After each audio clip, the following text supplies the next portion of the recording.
शेर का बच्चा, छोटा सा बच्चा भटक गया और जंगल में गुम गया और भेड़ों के साथ जाके रहने लग गया। लेकिन मैं संगत का असर। तो एक दिन पानी पीने जा रहे थे, पानी पीते टाइम पानी में परछाई दिखी, तो इसने खुद को देखा, इस पड़ोसी को देखा।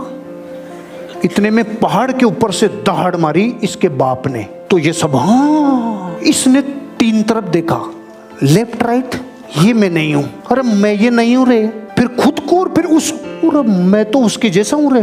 तो ये मैं ऐसा कर रहा था ना, इसने चालू किया था कि मैं उसके जैसा हो गया। वो और दहाड़ मारे, एक दो, इसने एक दो, तीसरी में तो इसने जब मारी तो यब्बा गवाई साला, ओ ये कौन है। हम सब भारत के लोग ऐसे ही भेड़ों के बीच में हैं।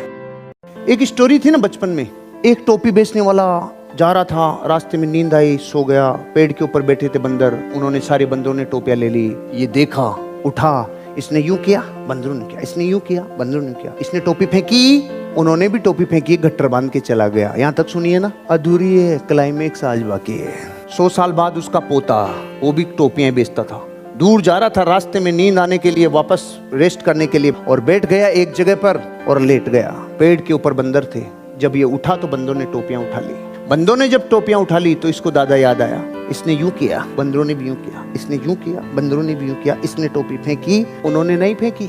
तो इन्होंने पूछा तुमने क्यों नहीं फेंकी? कि हमारे भी दादा था। ये दुनिया आप जो कहते हो वो नहीं करती है, आप जो करते हो वो करती है। जगत में यही प्रिंसिपल है। और जिस दिन लोग आपको कहने लग जाएं पागल हो गया दिखता है तुम, तो समझ ले हाथी वाला काम हो गया। हाथी जिस रस्सी से बनता है ना, बच्चा होता है तब, छोटी सी रस्सी, कोशिश करता है खुलती नहीं है, कोशिश करता है खुलती नहीं है, फिर जिंदगी भर कोशिश नहीं करता क्योंकि उसको लग गया ये कभी टूटेगी नहीं। और कभी कभी हाथी इसको तोड़ देता है ना, तो दुनिया कहती रो हाथी पागल हो गो भाई, ओए हाथी पागल हो गया रे। इन दोनों में से कौन सी सोच ग्रोथ करेगी?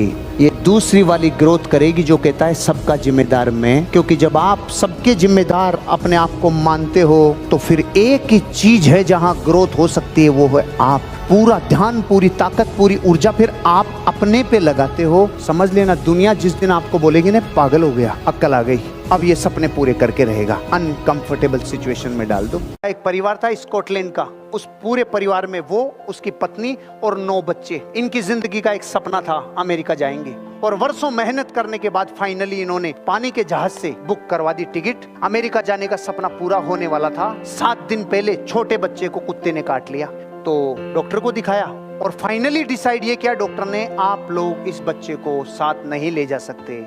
वर्षों का सपना टूट गया और जिंदगी बिल्कुल हताश हो गई, निराश हो गए, और ढूंढ रहे थे कुत्ते को, साले की टांग तोड़ेंगे एक बार मिल जाए वो। जिस दिन जहाज रवाना होना था उस दिन रवाना हो गया, और रवाना होने के दूसरे दिन वो जहाज पानी में डूब गया। जब वो डूबा, दूसरे दिन अखबार में खबर आई, तो तब से लेके अब तक कुत्ते को ढूंढ रहे हैं कि वो कुत्ता मिल जाए तो मंदिर बनवा दें उसका, कि वो नहीं काटता ना। कुछ पकड़ में आया? जिंदगी में कोई घटना ट्रेजेडी है कि ब्लेसिंग्स है, ये वो ही समझ पाते हैं जिनको ये नजर आता है कि इस ट्रेजेडी में भी ब्लेसिंग छिपी हुई है। जिसकी बुद्धि खुद के खिलाफ काम करने लग जाए, यार मेरे से तो नहीं होता दिखता है, यार मेरा तो नहीं चलता दिखता है, ओह चाकू का मुंह, बंदूक का मुंह अपनी तरफ कर लिया। एक भी मिनट हमारी बुद्धि सोती नहीं है। 24 घंटे ये बुद्धि काम करती है, कुछ सोचती है, कुछ सोचती है, कुछ ध्यान करती है, ध्यान करती है। सुनो, बुद्धि को अपने खिलाफ कभी मत काम करने देना। इसका मतलब नेगेटिव बात को सोचने भी आए, बुद्धि आपको लग रही है नेगेटिव नेगेटिव नेगेटिव, इमीडिएट उस जगह को छोड़ दे, उस आसन को छोड़ दे, उस शरीर की मुद्रा को बदल दे और शिफ्ट कर ऊर्जा किसी और जगह पे। बात कर और कुछ कर और कुछ कर, कुछ भी, लेकिन वहां से एनर्जी को इमीडिएट डाइवर्ट करना होगा। बुद्धि को खुद के खिलाफ नहीं लगाना। आपके बारे में जो आपके खुद के बिलीफ है ना, अरे दुनिया आप पे क्या करती है कि नहीं करती है वो साइड का मैटर है। आप अपने खुद के बिलीफ को तोड़ो, खुद के बिलीफ को तोड़ो। मैं गरीब हूँ, मेरे बाप दादा गरीब ही थे, हमने जीवन में बहुत संघर्ष देखा है, अब मेरे से भी नहीं हो पाएगा, ना मुझे इतना बोलना आता, ना मुझे इतनी कोई इंग्लिश आती, ना मुझे कोई इतना वो आता। ये अपने बारे के जो बिलीफ हैं, इनको कागज पे लिख, बत्ती जला दे इनकी। अगर वीरेंद्र सहवाग को पहला मैच खेलते टाइम पूरे क्रिकेट के पंडितों ने बोला था, रे ओए टांगे जिनकी नहीं हिलती ना, क्रिकेट नहीं खेल सकते, टांगे हिलनी चाहिए। उसने बोला बिना टांगे हिलाए 3 तिहरे सेंचुरी तुम्हारा बाप मारेगा, बिना टांगे हिलाए। और उससे विस्फोटक बल्लेबाज भारत में दूसरा नहीं आया। जिसकी शुरुआत इतनी खतरनाक होती थी, टांगे नहीं।